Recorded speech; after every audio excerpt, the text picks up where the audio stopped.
Selamlar, hoş geldiniz. Sen onun gözünde nasılsın? Onun için ne ifade ediyorsun açılımı ile karşınızdayım.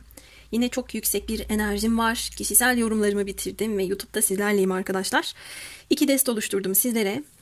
Birinci ve ikinci. Ben desteleri sevmiyorum, objelere odaklanmak istiyorum diyen arkadaşlarıma da ilk destemizin objesi bir düş kapanı. İkincisi de deniz yıldızı. Şöyle yapayım. Düş kapanı, deniz yıldızı. İstediğinizi seçin. Bu arada dışarıda bir inşaat sesi geliyor. Ben pencereyi kapattım ama yine de videoya yansıyabilir. Bilginiz olsun. Hadi pembeden başlayalım. Düş kapanını seçen arkadaşlarım. Bakalım bu kişi için ne ifade ediyorsunuz? Onun gözünde siz nasılsınız? Umarım bir şey ifade ediyorsunuzdur. Etmez misiniz? Çok güzel bir şey düştü, güç kartı. Bir kere size çok hayran. Hemen başlayayım ben yoruma. Sizi çok güçlü görüyor. Buradaki güç fiziksel güç değil. Kişiliğiniz oturmuş olabilir. Karakterinizi çok sağlam buluyor olabilir.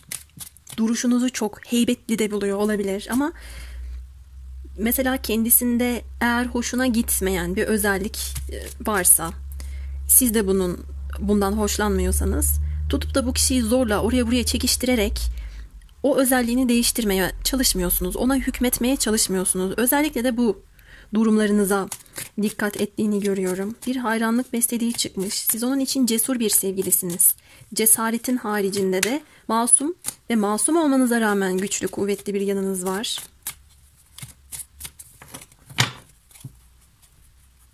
Özgüven sahibi bir bireysiniz. Aça aça gidelim. Eğlencelisiniz, arkadaş canlısı bir kişisiniz. Elinizden her iş geliyor. Size bir hayranlık beslediğini görüyorum.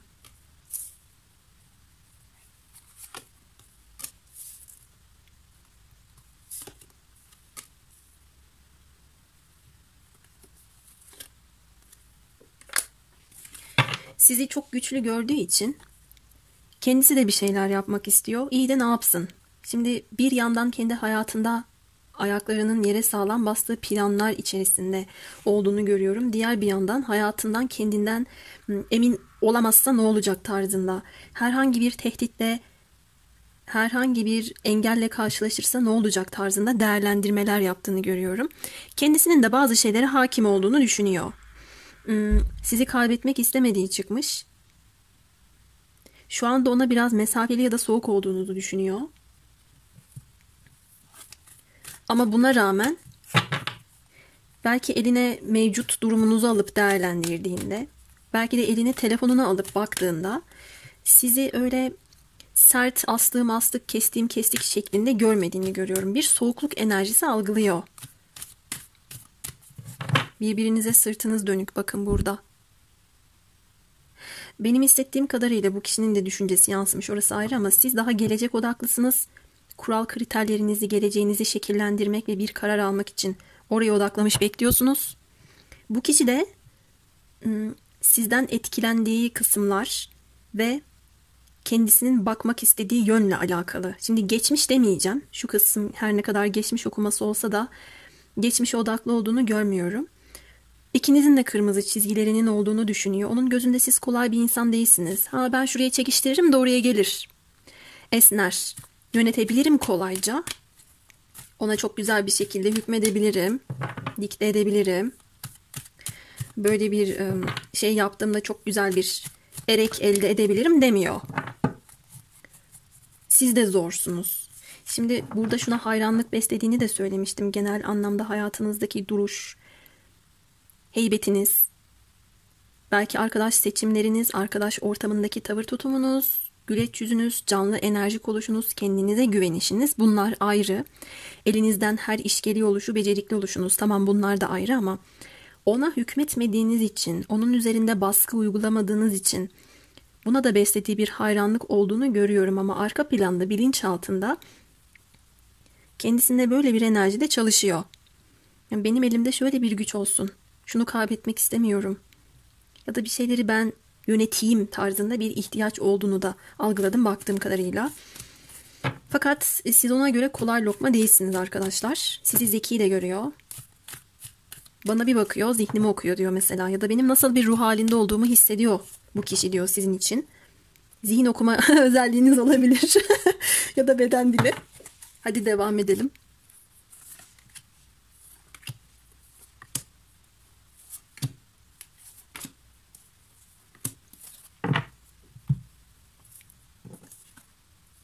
Evet. Bu kartları düz ters değil, aldığım enerjiye göre ben şey yapacağım. Yorumlayacağım.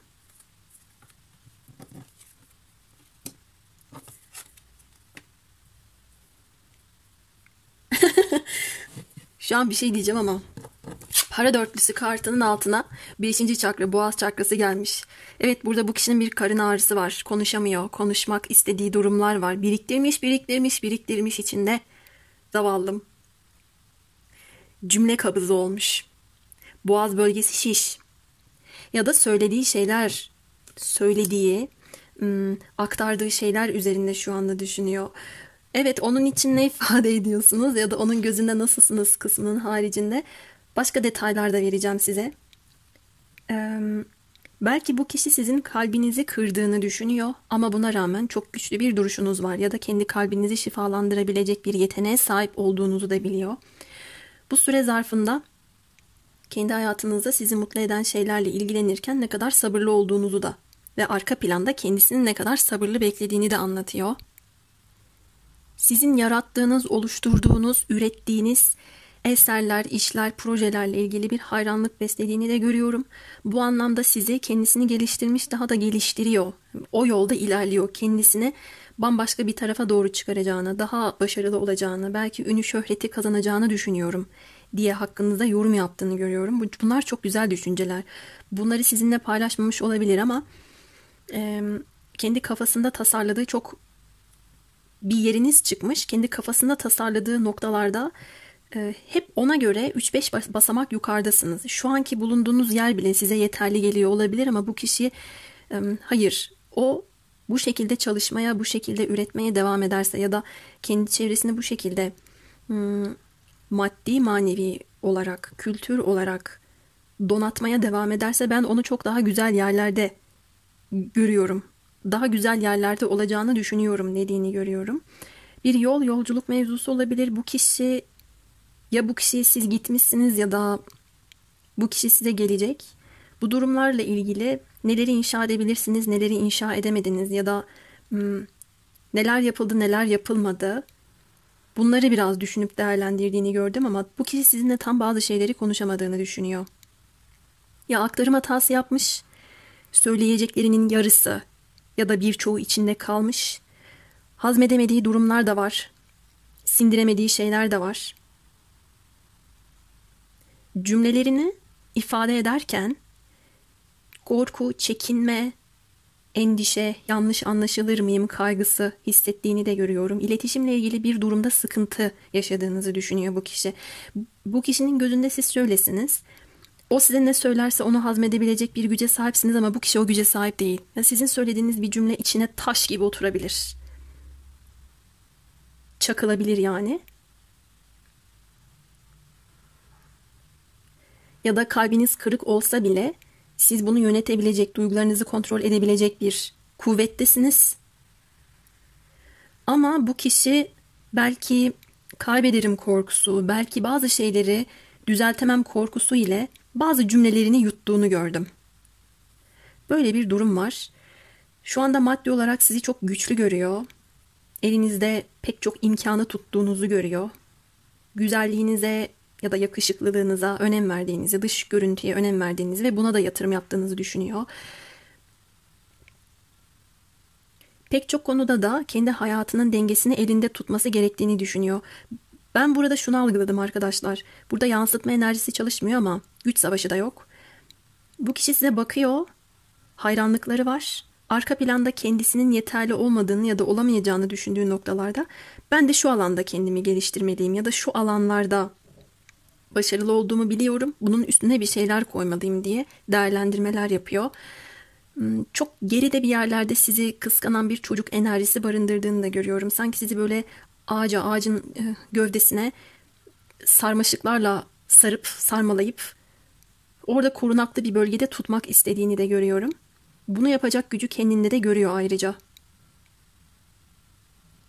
Bazen elinde yakıcı bir güç, eyleme geçici bir güç bulundurduğunu, bazen de daha pasif, daha duyarlı, duygusal yaklaşım gücünü bulundurduğunu düşünüyor. Şunu gördüm, acaba hangisiyle size yaklaşsa işine yarayabilir ya da şu anki bu mevcut durumu, iletişimle ilgili sıkıntı durumunu çözebilir.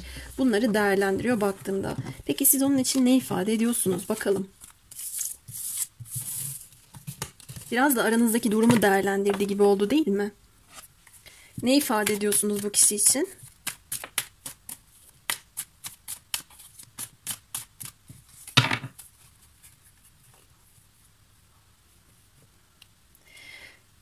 Aslında şunu seçecektim. Elim buna gitti, elim buna gitti. Kalbim bir küt küt çarptı. Niye böyle oldum ki ben şu kartta? Seçeceğim buydu. Bunu hemen bir yan koyacağım. Neden öyle olduğumu yapacağım, detaylandıracağım. Ay bir şey oldu bana. Bu benim enerjim değil. O kartı çok merak ettim. Tabii güzel bir şey de olabilir, sıkıntılı bir şey de olabilir ama elim ona gidiverdi.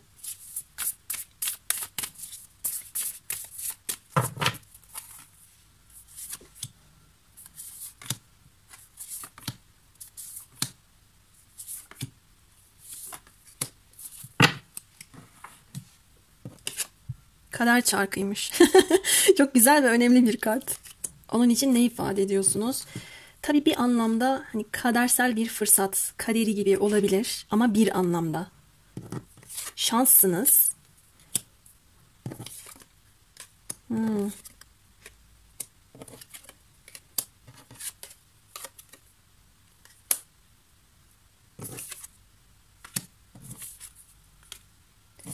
Bakın benim destemden de boğaz çakrası geldi. İletişimle ilgili bir pürüz, bir problem var.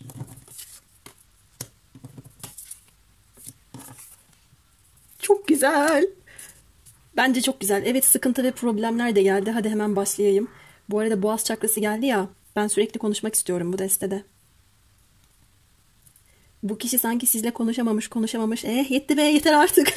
Konuşacağım der gibi bir hallerde, enerjisi bana da geçiyor. Şimdi arkadaşlar, bu kişi için siz yalansız dolansız bir şey ifade ediyorsunuz. Belki hikayenizde bu kişinin hayatında çok önemli bir noktada karşılaştınız. Ona bir fırsat olarak sunuldunuz.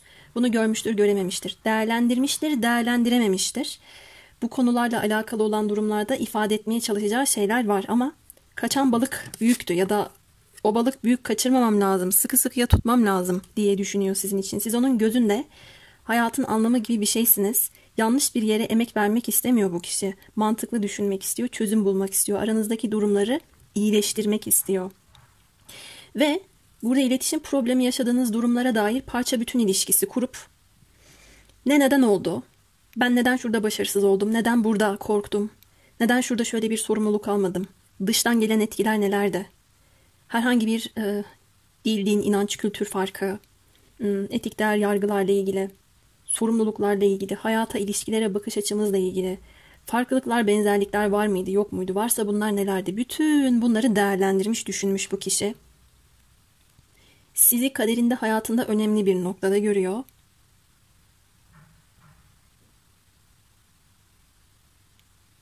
Kendi iç dünyasında bir cebelleştiğini gördüm. Bir karmaşası, duygu kargaşası var. Yazsam mı, yazmasam mı? Eyleme geçsem mi, geçmesem mi? Kendimi de bir savunmak istiyorum ya, tam söyleyemedim içimdekileri diyor sizinle ilgili. Ayrıyeten gölge duygularını inkar ettiğini de görüyorum. Şimdi ben size bir önceki kısımda cümlelerini aktarırken çekimsellik, korku, tereddüt, tedirginlik demiştim. Hisleriyle iletişim kurduğunda bile kendi kendine bunu yapıyor olabilir. O benden gitti mi, kaçırdım mı? Yok ya, kaçırmamışımdır. Yok, daha gitmedi. Ben onu aslında kıskanıyorum ya da pişmanım ya da umutsuz veya yorgun hissediyorum bazen. Buna rağmen adım atmak da istiyorum. Çünkü o benim için doğru kadındı ya da doğru erkekti. Ona çok yoğun bir arzum var. Bunları ona söyledim ama söyleyiş tarzım doğru değildi ya da söyleyemedim. Niyetim neyse, duygularım neyse daha net, daha açık, daha dürüst bir şekilde ifade edeceğim dediğini görüyorum. Size bir haksızlık yaptığını düşünüyorsa bu konuyla ilgili özür ile gelebilir. Siz onun gözünde bir azizesiniz. Bakın Azize çok önemli bir yerde gelmiş arzu hissetme noktasında. Bilge anlayışlı, sözü dinlenir, sözüne güvenilir bir kişisiniz. Sizin için yanıp tutuştuğunu da görüyorum. Sakinsiniz. Evet, doğruyla yanlışı, iyi ile kötüyü ayırt edebiliyorsunuz. Belki bu kişiyle ilgili ayırt ettiğiniz noktaları da bu kişinin kalbini kırarak, bazı şeyleri kesip savurarak yapmayacağınızı niyet ediyor. Genel anlamda sizi sakin görüyor. Her ne kadar aranızda bir soğukluk enerjisi algılasa bile çok merak ediyor sizi. Çok gizemli, ulaşılmaz ve vazgeçilmez bir noktadasınız onun için. Bakıyor, bakın burada Pandora'nın kutusu var. Hangi yolla, hangi yöntemle yaklaşacağını düşünürken de algı yanılsamasına, kafa karışıklığına düşüyor ama sizi çok hayal ettiğini görüyorum. Merak da ediyor sizi. İçinizi açıp okumak istiyor ya da hayatınıza bir bakmak istiyor. Özellikle de göremiyorsa, konuşamıyorsa siz ona çok dürüstsünüz. Dürüst yaklaşmışsınız. Kendisini bu anlamda biraz sıkıntıda hissettiğini gördüm. Mekan sıkıntısı olabilir. Yanlış yollar, yöntemler izlediğini düşündüğü için doğru kişiye yanlış yaklaştım. Doğru kişiye yanlış yaptım.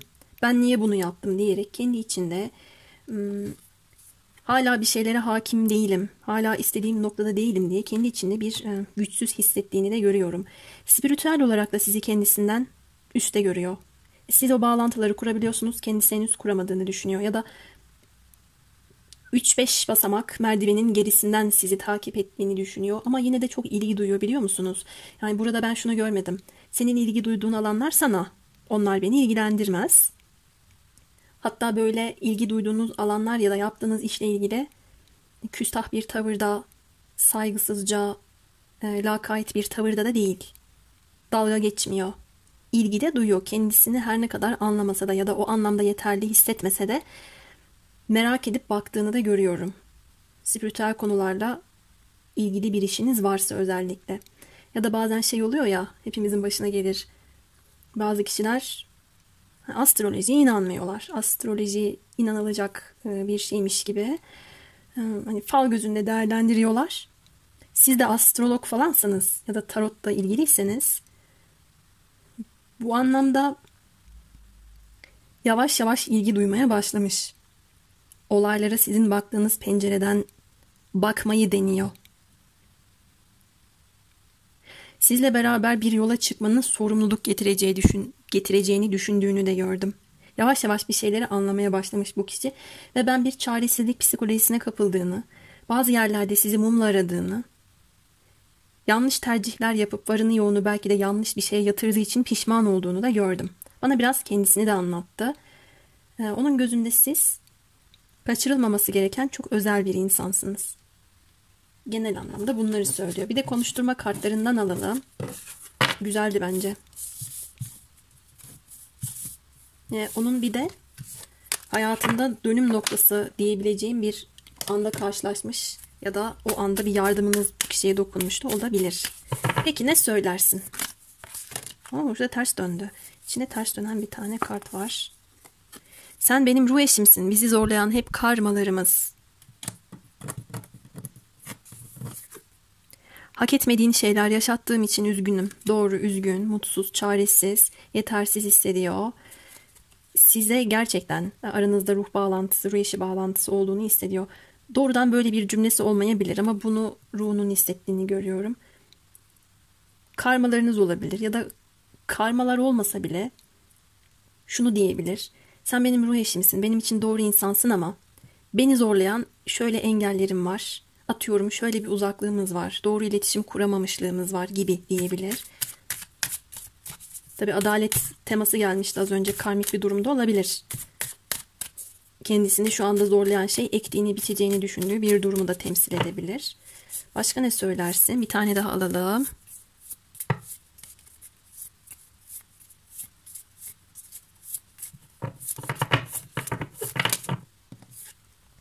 Benden ne yapmamı istiyorsun anlayamıyorum. Bu biraz çıkışma gibi değil de anlamaya çalışıp yine de o eksik parçayı bulamama gibi arkadaşlar. Az önce size yaptığım yorumun devamı niteliğinde. 3-5 merdiven basamak aşağıda olduğunu düşünüyor. Şöyle de olabilir. Hani sizin baktığınız yerden bakmaya çalışıyor ama gördüğünüzü göremiyor. O yüzden de anlayamıyor, algılayamıyor olabilir yeterince. Burada böyle bir durum gözükmekte. Ya da zaten iletişim problemleriniz olduğundan sizi anlayamıyor olabilir. Böyle bir durum çıktı. Evet, birinci için söyleyeceklerim bu kadar. Umarım memnun kaldınız. Ben şimdi ikinciye geçiyorum. Kendinize çok iyi bakın. Deniz yıldızındayız. Bakalım siz bu kişi için ne ifade ediyorsunuz? Onun gözünde nasılsınız? En başta onun gözünde nasılsınız kısmından başlayalım. Düştü kartımız. Kupaların altılısı. Çok güzel. Sizi özlemiş, nostalji yapıyor. Masum bir yanınız olabilir. Çocuksu özellikleriniz varsa bunlar kendisine çok sevimli, çok sempatik gelebilir. Küçük küçük şeylerle mutlu olabiliyor oluşunuz, insanları mutlu edebiliyor oluşunuz, belki çocuklara yaklaşım tarzınız, bilmiyorum, belki de çocuklarla iletişiminiz ya da çocuklarla ilgili bir mesleğiniz de olabilir. Bu konulara dair çok uzaktan gözlemlediğinde ya da şahit olduğunda yakinen mutlu olduğunu görüyorum. Anne olabilirsiniz, öğretmen olabilirsiniz, anne olmak istiyor olabilirsiniz. Hassas, duyarlı, empati yapabilen, sevimli, iyi kalpli bir deniz kızı gibisiniz. Bakın benim bileğimdeki dövmede de deniz kızı var, burada da var. Ve bir deniz yıldızına gelmiş. Su burcundansınız mesela, doğrudan alabilirsiniz bu yorumu. Sizi çok duyarlı görüyor arkadaşlar. Sadece kendisini değil, etrafınızdaki diğer insanları da anlayabildiğinizi düşünüyor. Onun gözünde siz ılımlı, romantik bir insansınız. Duygularınız çok yoğun, sadıksınız, güvenilirsiniz.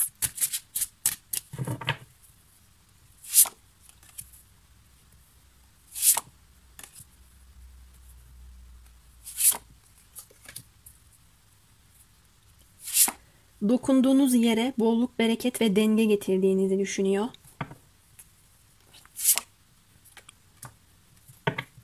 Bu kişi sizden giden bir insansa eğer, size dönmeyi düşündüğünü görüyorum. Çünkü içinde benim hayat amacım oymuş, ben onunla tamamlanıyormuşum tarzında bir uyanışı tetiklemiş olduğunuzu görüyorum.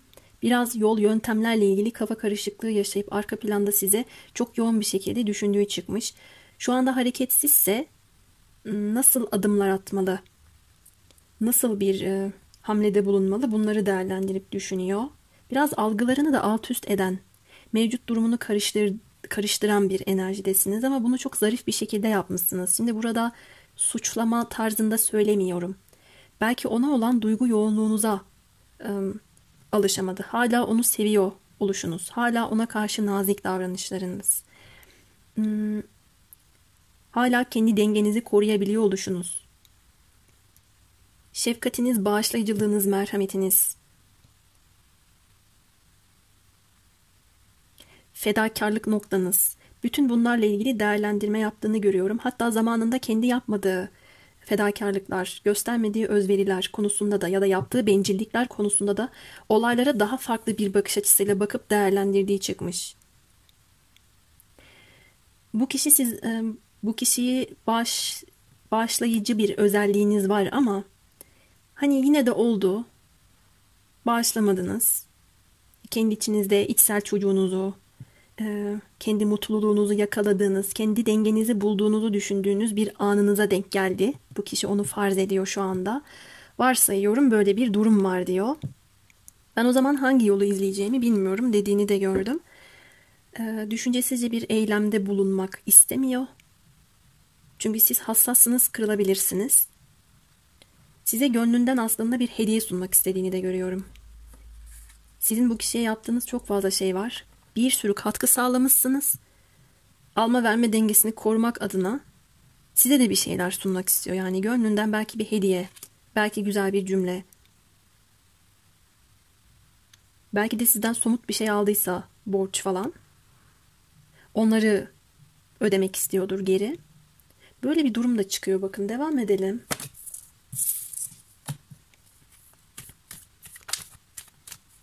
Hatta sizin karşılıksız yardım yapan, iyi, pozitif bir ruha sahip olduğunuzu da biliyor. Şimdi o bana bunları yaptı ama karşılık beklemeyerek yaptı. Bunu da biliyor. Sizinle ilgili durumu düşündüğünde. Çok da hayalinizi kurduğunu görüyorum. Yani balık burcu teması gelmiş mesela. Neptün enerjisi.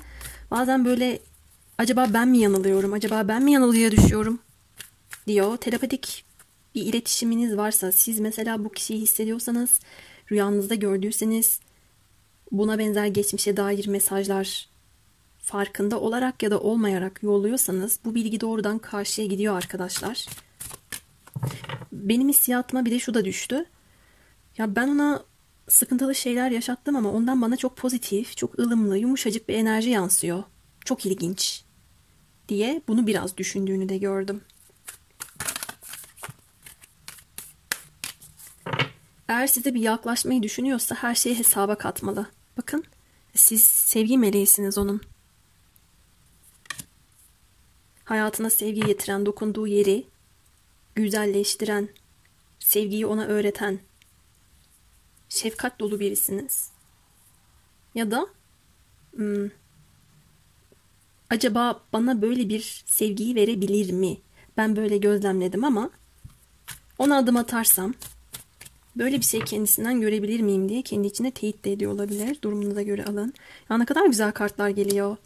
Bakın şefkat dedim, şefkatli bağlantılar geldi. Özellikle de geçmişteki bir birey için dinliyorsanız şu anı o kadar özlemiş ki.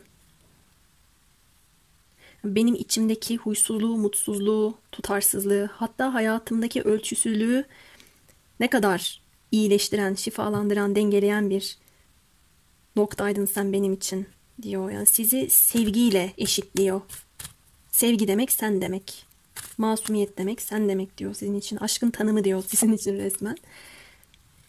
Evet, spiritüel anlamda bir bağlantınız da var. Sizi ilahi aşkı olarak değerlendiriyor olabilir.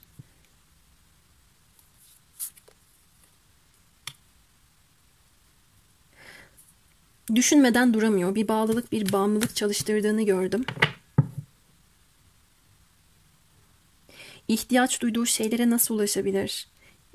Yani doğrudan ihtiyaç duyduğu sizdeki var olan durumlar. Oraya ulaşması için fedakarlık yapması lazım. Belki kurulu düzenini bırakması lazım. Belki yanlış yere emek verdiğini düşünüyor. Şu anda orayı bir terk etmesi lazım. Ama biraz da ellerinin oraya zincirle bağlı olduğunu düşünüyor. Yollar, yöntemlerle ilgili soru işaretleri var. Tepe çakradan, 7. çakradan birbirinize mesaj iletiyorsunuz. Sezinsel olarak bir algılama noktası ile sizden şefkat istediğini gördüm.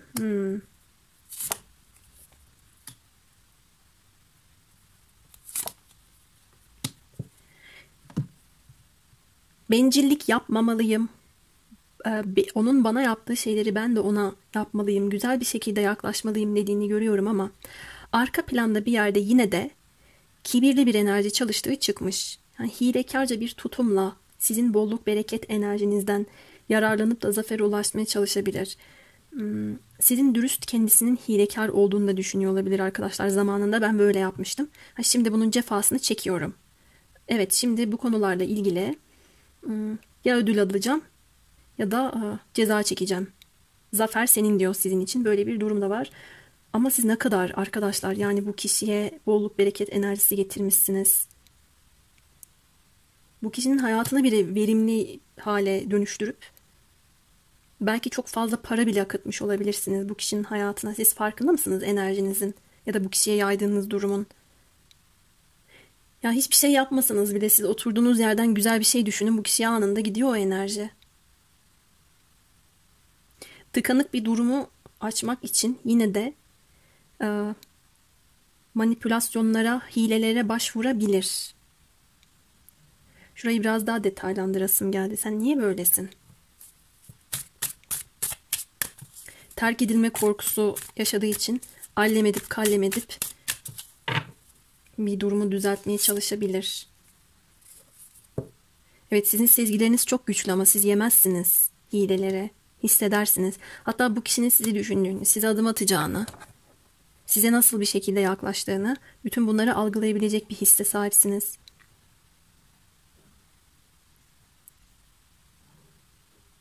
O iyi ile kötüyü, doğruyla yanlışı sizin kadar erken fark edememiş. Yeni yeni fark ediyor. Yaptığı yanlışları da öyle.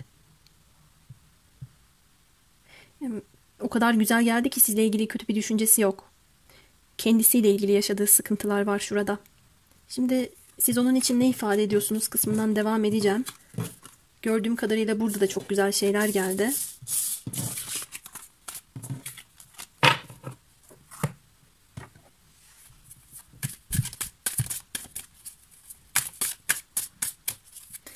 Evet, ne ifade ediyorsunuz dedim.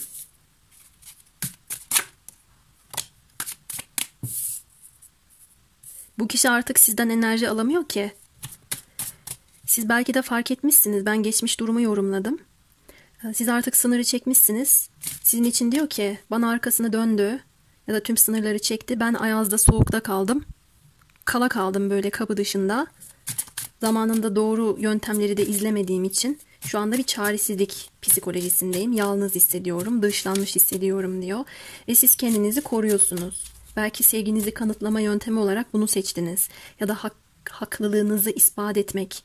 Ben seni sevdim, ben sana bunları yaptım. Ama sen de karşılığında bana hilekarca davrandın. Ben bunu hak etmemiştim diyerek bu kişiye bir sınır çektiğinizi görüyorum. Öte taraftan bu kişiye göre siz yüzleşmeye hazırsınız ama bu kişi yüzleşmeye hazır olmayabilir. Size olan duyguları çok kuvvetli.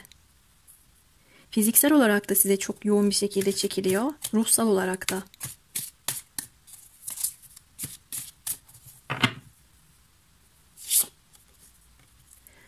Aşk konusuyla ilgili yeni yollar, yeni yöntemler arayışına gitmek durumunda bırakmışsınız onu. Bu kişi için ne ifade ediyorsunuz?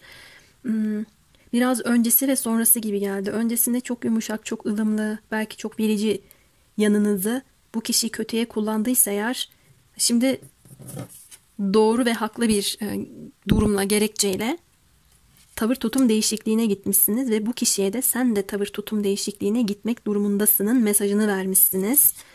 Arada uzaklık varsa eğer ya da bir taşınma, uzaklara gitme durumu olduysa, olacaksa da bundan dolayı üzüntüsü de yoğun. Seni gerimde bırakıyorum. Tüm çatışmaları, tüm kabalıklarımı belki kazandım zannettim deyip hilekarlıkla aslında kaybettiğim şeyleri de geride bırakıyorum. Mutlu da değilim dediğini gördüm. Geri de dönmek istiyor. Kendim ettim, kendim buldum diyor. Belki sizi sırtınızdan çok bıçakladı. Yazdı bazı şeyler. Bakın elinizde telefon var. Okudunuz, mahvoldunuz. Ya da yazmadı. Mesaj beklediniz. Telefonun başında çaresizce. Ay kıyamam. Ya aklıma da benim neler neler geliyor yorum yaparken. Algılarım çok açık. Beklediniz böyle.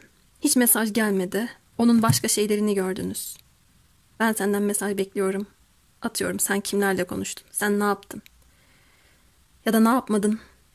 Bu kılıç darbelerinin her birini size indirmiş olabilir. Ya da tam tersi arkadaşlar. Ben ona geri dönsem de o çok yaralı olduğu için bana bu tavrını, tutumunu sürdürecek, yaralarını, ona döktürdüğüm gözyaşlarını unutmayacak. Ve kıyamet günü gelecek diyor.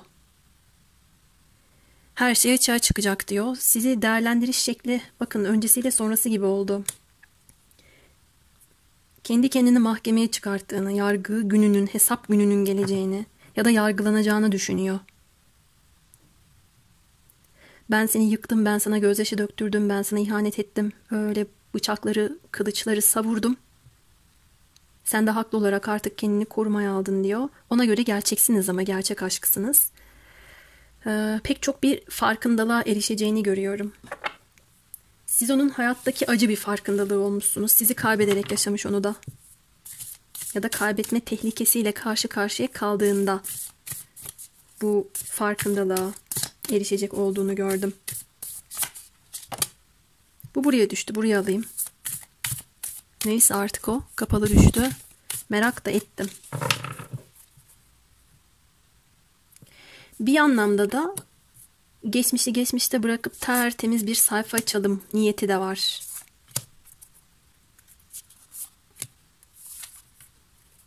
Şu sonuncudan başlayayım. Derin hissetme. Oo. Bu kişi artık öze inmiş. Spiritüel olarak sizi daha iyi anladığını, algıladığını görüyorum. Zaten mahkeme kartının oraya düşmüştü. Tamam, artık bir bilinçlilik var. Belki yanlışlarını, belki nerede neyi yapması gerektiğini artık çok derin bir şekilde hissediyor. Hissederken acı çekiyor da olabilir. Siz şu anda gücünüzü tekrar almak istiyorsunuz.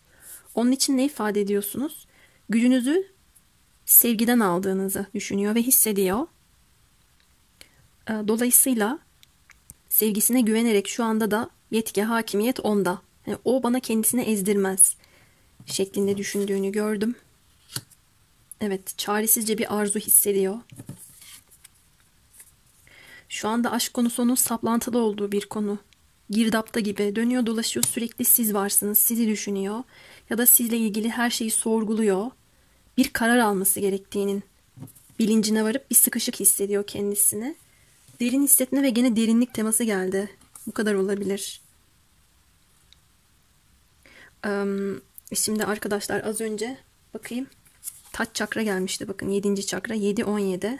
Bu numaralarda boşa değil. Nasıl bir uçuştu.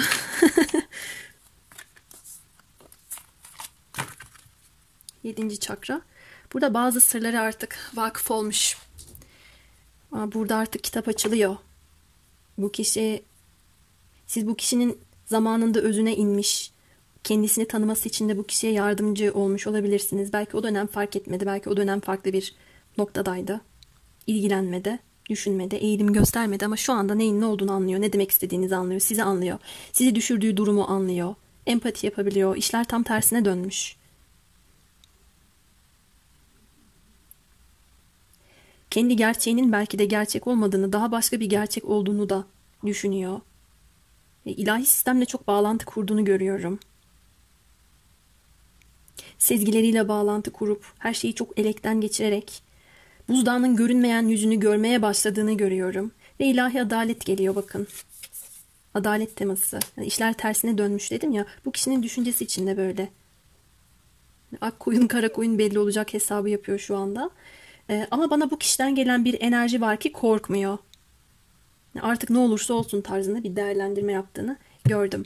Haydi şimdi konuşturma kartlarından da konuşturalım. Bakalım ne söyleyecek size.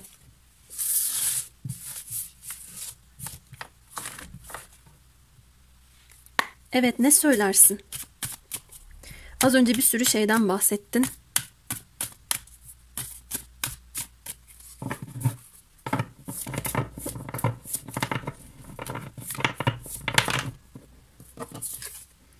Yapamam, egomu yenemiyorum. Asılan adam gelmişti zaten.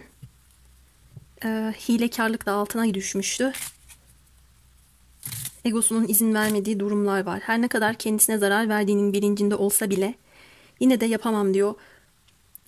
Bu biraz şimdi hala dünyevi bir boyut mesajı gibi. Olaylara işte o 7. çakra enerjisi çalışsa, daha sistemle bağlantı kurduğu, daha yüksek benliğiyle hareket ettiği bir noktaya erişse şu cümleyi hala kurmazdı. O yolculuğunun devam ettiğini görüyorum ben.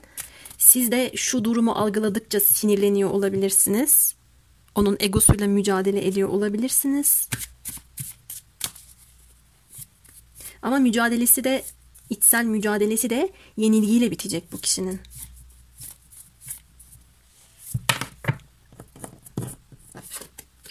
Sana gelmeyi çok düşündüm.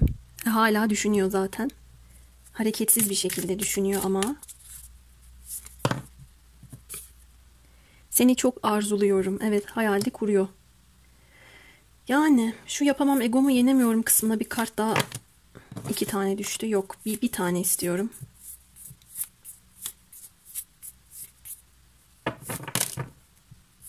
Her şey yolunda, mutluyum, umutluyum. Yo, hilekarlık enerjisi çalışıyor burada da. Bence öyle bir izlenim yaratıyor arkadaşlar. Bu kişi mutlu da değil, umutlu da değil. Şu ayazda kalmış bir insan nasıl mutlu olsun ki? Tir tir titriyorlar. Yok, O hilekarlık enerjisinin verdiği bir maskeli söylem. Şu kısımda problemi var. Ama sizi düşünüyor, bilginiz olsun. Evet. Umarım beğenmişsinizdir. Ben çok keyif aldım yorumlarken. Her iki desteği de. Sonraki videolarda görüşmek üzere arkadaşlar. Kendinize çok çok iyi bakın.